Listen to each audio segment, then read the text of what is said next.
Trinayani serial G తెలుగులో రాత్రి 8 గంటల 30 నిమిషాలకి ప్రస్తుతం టెలికాస్ట్ అవుతోంది. ఈ సీరియల్లో నటిస్తున్న పవిత్ర జయరాం ఇటీవలే కన్నుమూశారు. అందువలన ఆమె క్యారెక్టర్ ని ఏం చేస్తారు, ఆమె క్యారెక్టర్ లో కొత్త వ్యక్తిని తీసుకువస్తారా లేదా క్యారెక్టర్ ని ఎండ్ చేస్తారా అన్న విషయం గురించి ఫ్యాన్స్ నిరాశగా ఉన్నారు. ప్రస్తుతం త్రినయని సీరియల్ కథ కూడా ఎవరూ ఊహించని మలుపు తిరిగింది. తిలోత్తమకి మరణగండం ఉందని గురూజీ చెప్తారు. ఆమె మృత్యువు నుండి తప్పించుకోవాలంటే సర్పదేవికి వెళ్లాలని చెప్తారు. 24 గంటల లోపు తిలోత్తమ సర్పదేవికి వెళ్ళకపోతే మృత్యువు ప్రాప్తిస్తుంది అని చెప్తారు. అయితే ఇప్పుడు జరుగుతున్న ఈ సీన్స్ లో పవిత్ర జయరాం కూడా ఉన్నారు.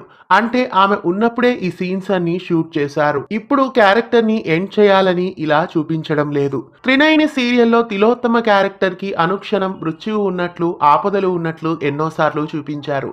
అలాగే ఆమె నిజ జీవితంలో కూడా ప్రమాదవశాత్తే ఆమె చనిపోయింది. ప్రస్తుతం త్రినయని సీరియల్లో తిలోత్తమ క్యారెక్టర్ ని ఎండ్ చేయాలని ఇలా మలుపేం తిప్పలేదు.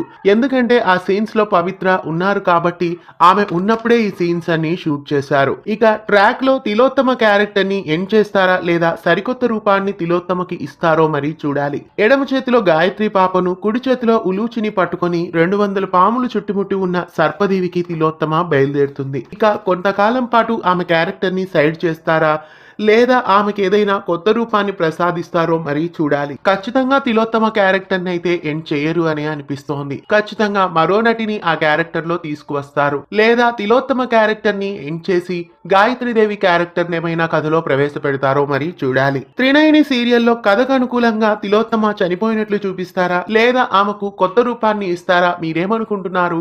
తిలోత్తమ క్యారెక్టర్ ఉండాలనుకుంటున్నారా లేదా ఎండ్ అయితే బాగుంటుంది అనుకుంటున్నారా? కామెంట్స్ లో తెలియజేయండి. ఇలాంటి మరెన్నో తెలుగు సీరియల్ అప్డేట్స్ ఎప్పటికప్పుడు తెలుసుకోవడానికి ఛానల్ని సబ్స్క్రైబ్ చేసి పక్కనే ఉన్న బెల్ ఐకాన్ని యాక్టివేట్ చేయండి.